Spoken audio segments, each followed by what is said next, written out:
गुर निमख न मन ते टारी रे, दर्शन परसन सरसन हरसन, रंग रंगी करतारी रे।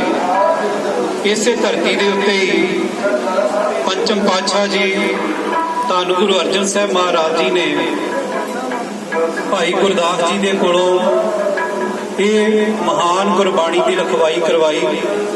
ते उसे अस्थान ते जिथे भाई गुरदास जी ये बाणी लिखते सन, उतों ही 328 गुरु ग्रंथ साहब जी के जिहड़े सरूप हैं, जिन्हां दी जिम्मेवारी बनती सी, जिहड़े पहरेदार सन, उन्होंने ही वो लापता कर दिते।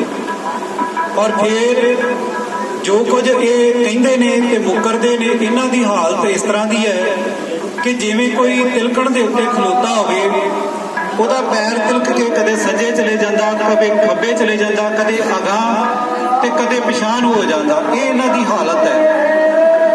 आओ गुरु प्यारिओ, विचारां दी आरंभता तो पहला कलगीधर पातशाह वालों बख्शिश कीती फतेह नाल सांझ पाईए ते सरबत माई भाई आखो जी वाहिगुरू जी का खालसा वाहिगुरू जी की फतेह। मेरे तो पहला सत्कारयोग माता जी वो अपना दुखड़ा इत्थे संगतां दे सामने रख के गए ने। किवें ये लोग धक्का करदे ने, किवें किसी नूं दबाउंदे ने, जां जिहड़ा कोई काम चंगा कर रहा होवे उहनूं लांभे करदे ने। उन्हां तो पहला मेरे सत्कारयोग वीर जी भाई सुखजिंदर सिंह जी चाकर, जो कि गुरसिख फैमिली क्लब लुधियाना तो इत्थे आए, विचार उन्हां रखे। ये वीर इत्थे सवेरे जदों सतगुरु जी का प्रकाश हुंदा, इत्थे सवैये पढ़न की सेवा करते हैं। ये बहुत वड्डी सेवा आ। सारे सवैये इत्थे सवेरे पढ़े जाते हैं। जिहड़ा भी सवैया आ जाए, जिहड़ी ड्यूटी आ जाए, वो इत्थे पढ़िया जाता। पर ये सज्जण जदों गुरमत की गल करते हैं तो आसों पासों ऊंझा लाउण वाले, खबरां पहुँचाउण वाले, वो इन्हां दे आका तक पहुँचा देंदे ने। ते ये देखो गुरबाणी पढ़न ते भी अंदर इन्हां दे पाबंदी ला दित्ती कि हुण ये सवैये पढ़न दे विच सेवा नहीं कर सकदे।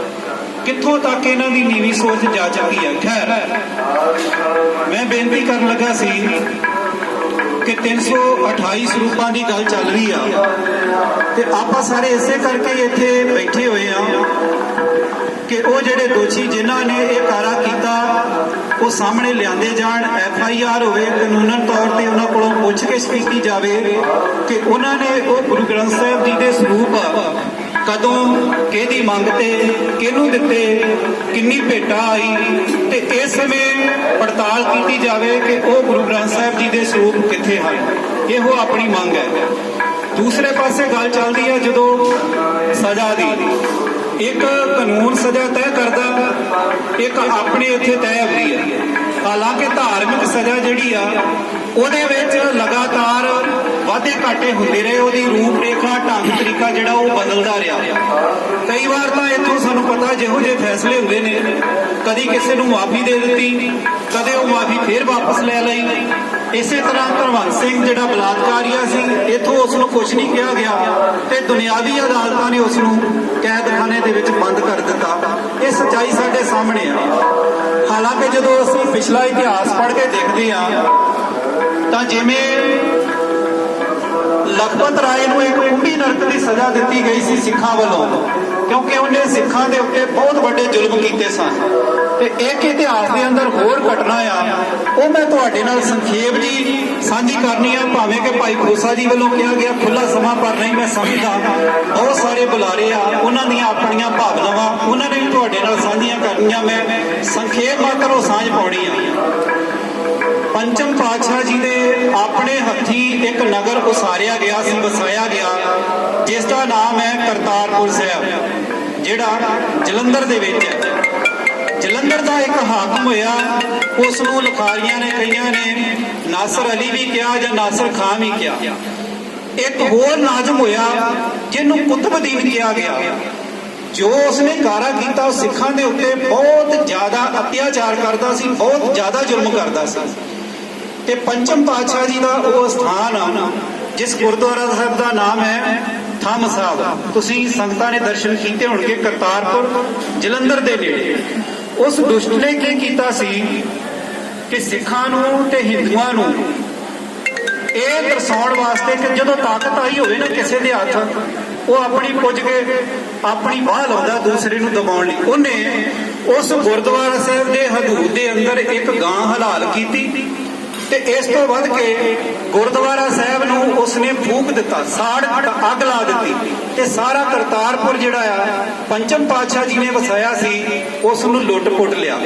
ਪਰ ਦੂਸਰੇ ਪਾਸੇ ਜਿਹੜੇ ਸਿੱਖ ਸਨ, ਸਿੰਘ, ਉਹ ਬਾਕੀ ਬੇਸ਼ੱਕ ਆਪਣਾ ਘਰ ਘਾਟ ਲੁਟਾ ਲੈਣ, ਆਪਣੇ ਧੀਆਂ ਪੁੱਤਰ ਉਹ ਉਹਨਾਂ ਦੇ ਸ਼ਹੀਦ ਕੋਈ ਕਰ ਲਵੇ, ਉਹ ਜਰ ਲੈਣਗੇ। ਪਰ ਜਦੋਂ ਗੱਲ ਆਉਂਦੀ ਆ ਗੁਰੂ ਗ੍ਰੰਥ ਸਾਹਿਬ ਜੀ ਦੀ ਤੇ ਗੁਰਦੁਆਰਾ ਸਾਹਿਬ ਦੀ, ਉਹ ਉਹਨਾਂ ਦੀ ਬਰਦਾਸ਼ਤ ਤੋਂ ਬਾਹਰੀ ਗੱਲ ਹੋ ਜਾਂਦੀ ਆ। ਤੇ ਫਿਰ ਕਹਿੰਦੇ ਨੇ ਕਿ ਸਰਦਾਰ ਜੱਸਾ ਸਿੰਘ ਆਹਲੂਵਾਲੀਏ ਦਾ ਮਾਮਾ ਜੀ ਸਰਦਾਰ ਬਾਘ ਸਿੰਘ ਜੀ, ਉਹਨਾਂ ਨੇ ਫਿਰ ਇਹਦੀ ਖਬਰਸਾਰ ਲਈ ਆਪਣੇ ਕੁਝ ਸਿੰਘ ਉਸ ਜਲੰਧਰ ਦੇ ਹਾਕਮ ਦੇ ਕੋਲ ਭੇਸ ਵਟਾ ਕੇ ਭੇਜੇ ਤੇ ਉਹ ਸੂਹ ਕੱਢਦੇ ਰਹੇ ਕਿ ਕਦੋਂ ਇਹ ਇੱਥੋਂ ਜਲੰਧਰ ਤੋਂ ਬਾਹਰ ਆਵੇ। ਤੇ ਥੋੜੇ ਦਿਨਾਂ ਬਾਅਦ ਹੀ ਕਹਿੰਦੇ ਆ ਕਿ ਉਹ ਕੁਤਬਦੀਨ ਆਪਣੇ ਸਾਥੀਆਂ ਸਮੇਤ ਢਿਲਵਾਂ ਆਣ ਕੇ ਤੇ ਉਸਨੇ ਆਪਣਾ ਡੇਰਾ ਲਾਇਆ ਤੇ ਅਗਲੇ ਦਿਨ ਬਿਆਸ ਦਰਿਆ ਦੇ ਛੰਭ ਦੇ ਵਿੱਚ ਇੱਥੇ ਕੰਢੇ ਦੇ ਉੱਤੇ ਉਹ ਸ਼ਿਕਾਰ ਖੇਡਣ ਲਈ ਆਇਆ। ਜਦੋਂ ਇਹ ਸਿੰਘਾਂ ਨੂੰ ਵੀ ਪਤਾ ਸੀ, ਉਹਨਾਂ ਨੇ ਚਾਰੇ ਪਾਸੇ ਆਪਣਾ ਘੇਰਾ ਪਾਇਆ ਤੇ ਇਹ ਸ਼ਿਕਾਰ ਖੇਡਦਾ ਖੇਡਦਾ ਉਹਨਾਂ ਦੇ ਵਿਚਕਾਰ ਫਸ ਗਿਆ। ਜਦੋਂ ਇਸ ਨੇ ਆਪਣੇ ਆਪ ਨੂੰ ਫਸਿਆ ਮਹਿਸੂਸ ਕੀਤਾ ਤੇ ਉੱਥੋਂ ਭੱਜਣ ਵਾਸਤੇ ਇਸ ਨੇ ਆਪਣਾ ਘੋੜਾ ਦੌੜਾਇਆ। ਪਰ ਜਿਹੜੇ ਸਿੰਘ ਸਨ ਉਹ ਕਿਹੜੇ ਘੱਟ, ਕਹਿੰਦੇ ਨੇ ਕਿ ਸਰਦਾਰ ਬਾਘ ਸਿੰਘ ਨੇ, ਜਿਵੇਂ ਕਹਿੰਦੇ ਆ ਨਾ ਕਿ ਬਾਜਾਂ ਦਾ ਜਿਹੜਾ ਮੁਕਾਬਲਾ ਉਹ ਤਿੱਤਰ ਬਟੇਰੀ ਨਹੀਂ ਕਰ ਸਕਦੇ, ਕਹਿੰਦੇ ਬਾਘ ਸਿੰਘ ਨੇ ਪਿੱਛੇ ਤੇਜ਼ ਰਫ਼ਤਾਰ ਨਾਲ ਆਪਣਾ ਘੋੜਾ ਦੌੜਾ ਕੇ ਆਪਣੀ ਤਲਵਾਰ ਦੇ ਨਾਲ ਕੁਤਬਦੀਨ ਦਾ ਜਿਹੜਾ ਘੋੜਾ ਸੀ ਉਹਦੀ ਖੁੱਚ ਵੱਢ ਦਿੱਤੀ। ਘੋੜਾ ਡਿੱਗ ਪਿਆ ਤੇ ਨਾਲ ਹੀ ਕੁਤਬਦੀਨ ਉਹ ਵੀ ਧਰਤੀ ਤੇ ਡਿੱਗ ਪਿਆ। ਖੜਾ ਹੋਇਆ, ਥੋੜੀ ਹੋਰਸੀ ਆਈ ਤੇ ਤਰਲੇ ਲੈਣ ਲੱਗਾ, ਨੱਕ ਨਾਲ ਲਕੀਰਾਂ ਕੱਢਣ ਲੱਗਾ ਕਿ ਮੈਨੂੰ ਬਖਸ਼ ਦਿਓ। ਪਰ ਕਹਿੰਦੇ ਕਿ ਜਿੰਨੇ ਨੌਜਵਾਨ ਸਨ, ਇੱਥੇ ਵੀ ਕਈ ਸੱਜਣ ਹੁੰਦੇ ਆ, ਬੜੀਆਂ ਜੋਸ਼ ਦੀਆਂ ਗੱਲਾਂ ਹੁੰਦੀਆਂ ਨੇ। ਮੈਂ ਇੱਕ ਹੋਰ ਬੇਨਤੀ ਕਰ ਦਵਾਂ ਕਿ ਵਿੱਚੋਂ ਗੱਲ ਚੇਤੇ ਆ ਗਈ ਕਿ ਕੱਲ ਹੀ ਇੱਕ ਢਾਡੀ ਜਥਾ ਉਹਦੇ ਨਾਲ ਗੱਲ ਹੋ ਰਹੀ ਸੀ। ਮੈਂ ਕਿਹਾ ਵੀ ਤੁਸੀਂ ਵੀ ਕੋਈ ਥੋੜੀ ਬਹੁਤੀ ਹਾਮੀ ਭਰ ਦਿਓ ਕਿ ਤੁਹਾਡਾ ਗੁਰੂ ਗ੍ਰੰਥ ਸਾਹਿਬ ਨਹੀਂ ਆ, ਤੁਸੀਂ ਉੱਥੇ ਚਲੇ ਜਾਓ। ਕਹਿੰਦੇ ਜੀ ਭਾਈ ਸਾਹਿਬ ਉੱਥੇ ਕੀ ਜਾਣਾ, ਕਿਉਂਕਿ ਇਹਨਾਂ ਲੋਕਾਂ ਦੇ ਹੱਥ ਹੀ ਬਹੁਤੇ ਗੁਰਦੁਆਰਿਆਂ ਦਾ ਪ੍ਰਬੰਧ ਆ, ਸਟੇਜਾਂ ਇਹਨਾਂ ਕੋਲ ਆ, ਫਿਰ ਸਾਨੂੰ ਉੱਥੇ ਸਮਾਂ ਨਹੀਂ ਮਿਲਣਾ। ਹੁਣ ਇਹੋ ਜਿਹੇ ਜਿਹੜੇ ਕਵੀਸ਼ਰ ਆ, ਢਾਡੀ ਆ, ਉਹਨਾਂ ਨੂੰ ਵੱਢਣਾ ਆ, ਉਹਨਾਂ ਦਾ ਅਸੀਂ ਆਚਾਰ ਪਾਉਣਾ ਆ। ਗੱਲਾਂ ਤਾਂ ਉਹ ਟਾਰਾਂ ਵੱਡੀਆਂ ਵੱਡੀਆਂ ਮਾਰਦੇ ਆ, ਕਿੱਡੇ ਕਿੱਡੇ ਉਹਨਾਂ ਦੇ ਗਲੇ ਪਤਾ ਨਹੀਂ ਕੀ ਖਾਂਦੇ ਆ ਤੇ ਕੀ ਪੀਂਦੇ ਆ, ਤੇ ਗੁਰੂ ਦਾ ਵਾਸਤਾ ਪਾ ਕੇ ਤੇ ਸੰਗਤਾਂ ਨੂੰ ਕਿਵੇਂ ਉਹ ਗੁੰਮਰਾਹ ਕਰਦੇ ਆ। ਆਪਣੀਆਂ ਜੇਬਾਂ ਜ਼ਰੂਰ ਭਰੀ ਜਾਂਦੇ, ਪਰ ਕੇਵਲ ਰੋਟੀ ਦੀ ਖਾਤਰ ਉਹਨਾਂ ਨੇ ਸਪਸ਼ਟ ਕਹਿ ਦਿੱਤਾ। ਦੂਜਿਆਂ ਨੂੰ ਇਹ ਉਪਦੇਸ਼ ਕਰਦੇ ਆ ਕਿ ਪਾਪਾਂ ਬਾਝੋਂ ਹੋਵੇ ਨਹੀਂ, ਮੋਇਆ ਸਾਥ ਨਾ ਜਾਈ, ਪਰ ਆਪ ਉਹਦੇ ਉੱਤੇ ਪਹਿਰਾ ਦੇਣ ਲਈ ਤਿਆਰ ਨਹੀਂ। ਖੈਰ, ਕਹਿੰਦੇ ਨੇ ਕਿ ਜਦੋਂ ਜੋਸ਼ੀਲੇ ਨੌਜਵਾਨ ਤਲਵਾਰਾਂ ਕੱਢ ਕੇ ਤੇ ਉਹਦੇ ਦਿਵਾਲੇ ਹੋਏ ਤੇ ਹਰੇਕ ਇਹ ਚਾਹੁੰਦਾ ਸੀ ਕਿ ਆਪਣੀ ਤਲਵਾਰ ਦੀ ਪਿਆਸ ਮੈਂ ਇਹਦੇ ਖੂਨ ਦੇ ਨਾਲ ਮਿਟਾਵਾਂ। ਪਰ ਕਹਿੰਦੇ ਨੇ ਕਿ ਬਾਘ ਸਿੰਘ ਨੇ ਫਿਰ ਉਦੋਂ ਨੌਜਵਾਨਾਂ ਨੂੰ ਸ਼ਾਂਤ ਕਰਦੇ ਹੋਏ ਕਿਹਾ ਕਿ ਇਹ ਤਾਂ ਬਹੁਤ ਸੌਖੀ ਮੌਤ ਹੈ ਇਹਦੇ ਵਾਸਤੇ ਕਿ ਇੱਕ ਵਾਰ ਕਿਰਪਾਨ ਮਾਰੋ ਤੇ ਗਾਟਾ ਲਾ ਕੇ ਸੁੱਟ ਦਿੱਤਾ। ਪਰ ਜੋ ਕੁਝ ਇਹਨੇ ਸਾਡੇ ਗੁਰੂ ਨਾਲ ਕੀਤਾ, ਗੁਰੂ ਦੇ ਅਸਥਾਨ ਨਾਲ ਕੀਤਾ ਤੇ ਗੁਰੂ ਦੇ ਨਗਰ ਦੇ ਨਾਲ ਕੀਤਾ ਤੇ ਉੱਥੋਂ ਦੇ ਨਿਵਾਸੀਆਂ ਦੇ ਨਾਲ ਜੋ ਕੀਤਾ, ਇਹਦੇ ਨਾਲ ਉਸੇ ਤਰ੍ਹਾਂ ਦਾ ਹੀ ਸਲੂਕ ਹੋਣਾ ਚਾਹੀਦਾ। ਫਿਰ ਉਹ ਸਲੂਕ ਕੀ ਸੀ?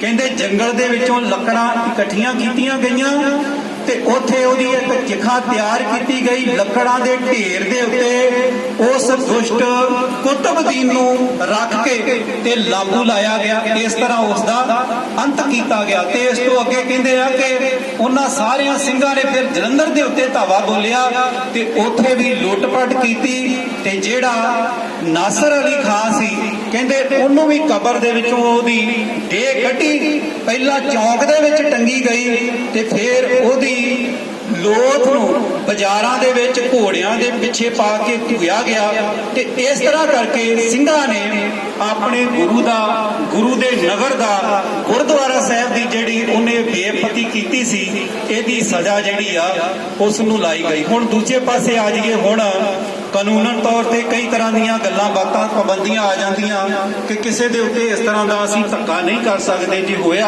ਉਹ ਹੋ ਸਕਦਾ ਕਿ ਜਿਹੜਾ ਪਹਿਲਾਂ ਹੀ ਗੁਰੂ ਤੋਂ ਆਕੀ ਆ ਉਹ ਫਿਰ ਜਾ ਕੇ ਕਾਨੂੰਨਨ ਤੌਰ ਤੇ ਹੋਰ ਕਈ ਤਰ੍ਹਾਂ ਦੀਆਂ ਕਾਰਵਾਈਆਂ ਉਹ ਕਰ ਸਕਦਾ।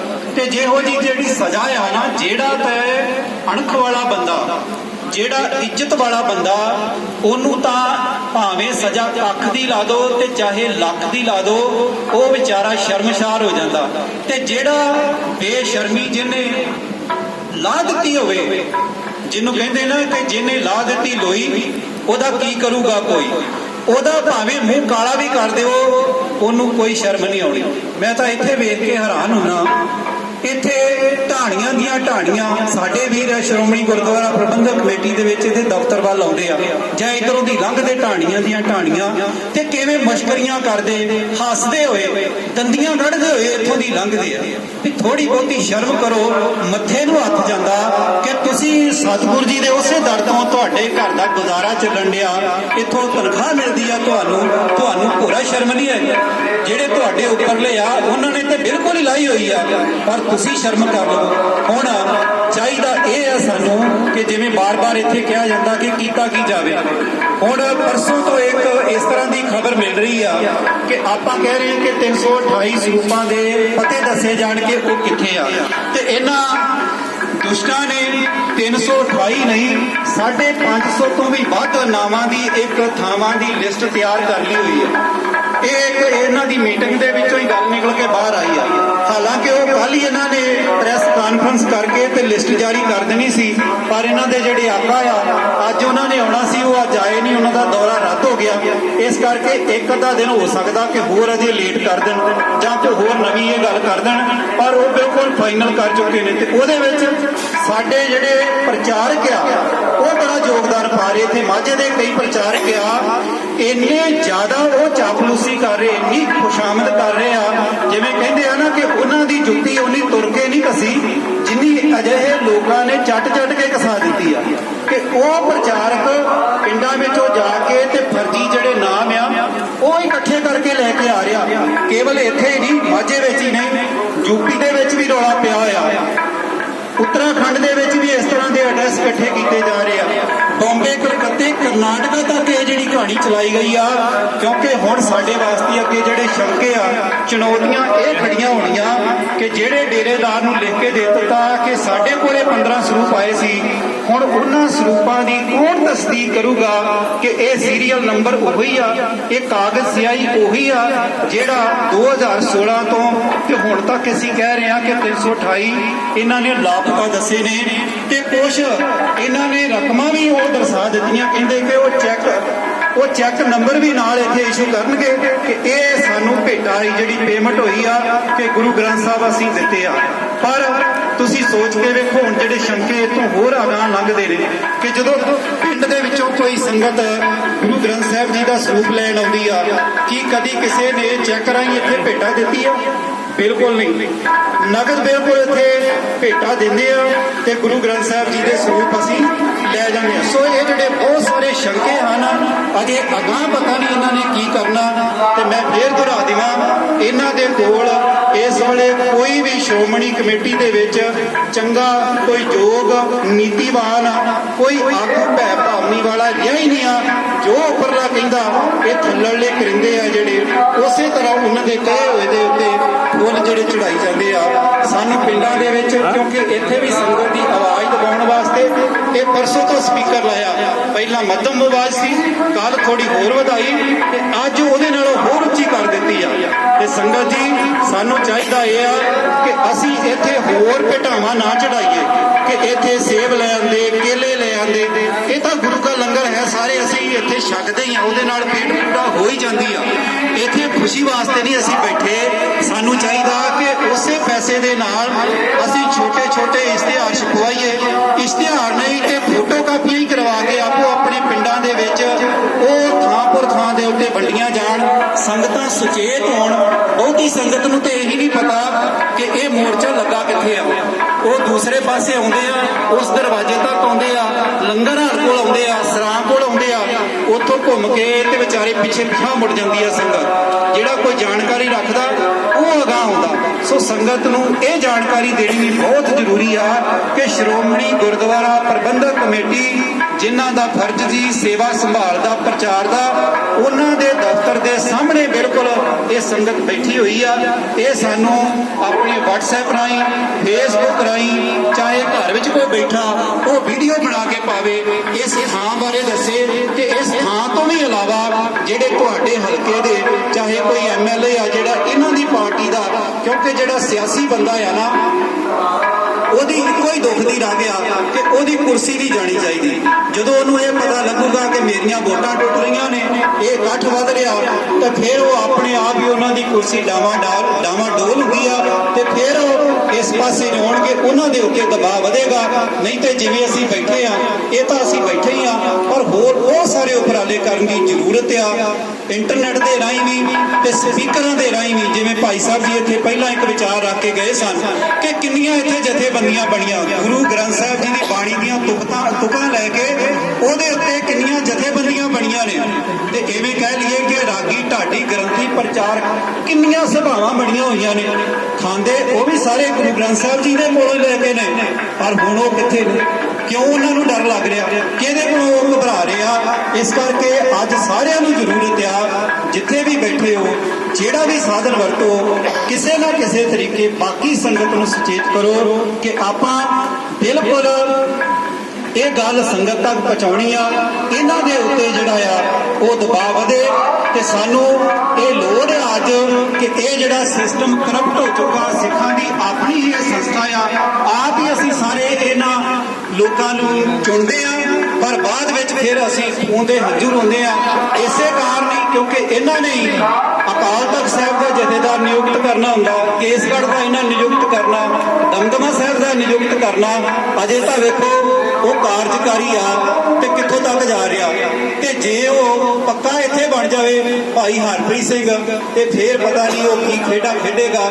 ਤੇ ਮੇਰੀ ਫੇਰ ਹੱਥ ਜੋੜ ਕੇ ਬੇਨਤੀ ਆ, ਜਿੰਨੇ ਵੀ ਪ੍ਰਚਾਰਕ ਨੇ, ਜਿੰਨੀਆਂ ਵੀ ਗੁਰਦੁਆਰਾ ਸਾਹਿਬ ਦੀਆਂ ਪ੍ਰਬੰਧਕ ਕਮੇਟੀਆਂ ਨੇ, ਜਿੰਨੀ ਵੀ ਧਾਰਮਿਕ ਸ਼੍ਰੇਣੀ ਆ, ਜਿਹੜਾ ਵੀ ਗੁਰੂ ਗ੍ਰੰਥ ਸਾਹਿਬ ਨੂੰ ਸਿਰ ਨਿਭਾਉਂਦਾ ਹੈ, ਹਰ ਰੋਜ਼ ਇਹ ਪੜ੍ਹਦਾ ਹੈ, ਅਖੀਰ ਦੇ ਉੱਤੇ ਅਰਦਾਸ ਬੇਨਤੀ ਕਰਦਾ ਹੈ, ਆਗਿਆ ਪਈ ਅਕਾਲ ਕੀ ਤਭੀ ਚਲਾਇਓ ਪੰਥ, ਸਭ ਸਿੱਖਣ ਕੋ ਹੁਕਮ ਹੈ ਗੁਰੂ ਮਾਨਿਓ ਗ੍ਰੰਥ। ਤੇ ਜਿਸ ਗੁਰੂ ਅੱਗੇ ਝੁਕਦੇ ਆ, ਉਹਦੀ ਜਿਹੜੀ ਚਰਚਾ ਉਹ ਸੰਗਤ ਦੇ ਵਿੱਚ ਜਾਣੀ ਚਾਹੀਦੀ ਆ। ਉਹਦੇ ਲਈ ਸਾਨੂੰ ਹਰ ਪੱਧਰ ਦੇ ਉੱਤੇ ਉਪਰਾਲਾ ਕਰਨਾ ਚਾਹੀਦਾ। ਭਾਵੇਂ ਕਿ ਮੈਨੂੰ ਸਮਾਂ ਬਹੁਤ ਕਿਹਾ ਗਿਆ ਸੀ, ਤੁਸੀਂ ਖੁੱਲਾ ਲਾ ਲਵੋ, ਪਰ ਇਹ ਜ਼ਰੂਰਤ ਨਹੀਂ ਆ, ਕਿਉਂਕਿ ਬਾਰ-ਬਾਰ ਵਿਚਾਰ ਉਹੀ ਨੇ। ਹੋਰ ਵੀ ਬਹੁਤ ਸਾਰੇ ਬੁਲਾਰਿਆਂ ਨੇ ਆਪਣੇ ਇਲਾਕੇ ਦੇ, ਆਪਣੀ ਜਥੇਬੰਦੀ ਦੇ, ਆਪਣੀਆਂ ਭਾਵਨਾਵਾਂ ਜਿਹੜੀਆਂ ਤੁਹਾਡੇ ਨਾਲ ਸਾਂਝੀਆਂ ਕਰਨੀਆਂ ਹੁੰਦੀਆਂ। ਸੋ ਮੈਂ ਆਪਣੇ ਵਿਚਾਰ ਇੱਥੇ ਹੀ ਸੰਕੋਚਦਾ। ਆਈ ਹੋਈ ਜਿੰਨੀ ਵੀ ਸੰਗਤ ਹੈ, ਜਿਹੜਾ ਵੀ ਮਾਈ ਭਾਈ ਇੱਥੇ ਚੱਲ ਕੇ ਆਇਆ, ਸਾਰਿਆਂ ਨੂੰ ਜੀ ਆਇਆਂ, ਧੰਨਵਾਦ ਹੈ। ਜਾ ਕੇ ਬਾਕੀ ਸੰਗਤਾਂ ਨੂੰ ਵੀ ਇੱਥੋਂ ਦਾ ਜਿਹੜਾ ਇਹ ਸੁਣਿਆ ਇਹ ਜ਼ਰੂਰ ਪੜਾਓ ਜੀ। ਵਿਚਾਰ ਕਰਦੇ ਆ, ਇੱਕ ਨਹੀਂ ਅਨੇਕ ਪ੍ਰਕਾਰ ਦੀਆਂ ਭੁੱਲਾਂ ਗਲਤੀਆਂ ਹੋ ਜਾਂਦੀਆਂ। ਸਤਿਗੁਰੂ ਜੀ ਦੇ ਚਰਨਾਂ ਪਾਸ ਅਰਦਾਸ ਬੇਨਤੀ ਆ, ਅਗਾਂਹ ਤੋਂ ਸਮਤ ਸੋਝੀ ਬਖਸ਼ਿਸ਼ ਕਰਨ। ਵਾਹਿਗੁਰੂ ਜੀ ਕਾ ਖਾਲਸਾ, ਵਾਹਿਗੁਰੂ ਜੀ ਕੀ ਫਤਿਹ।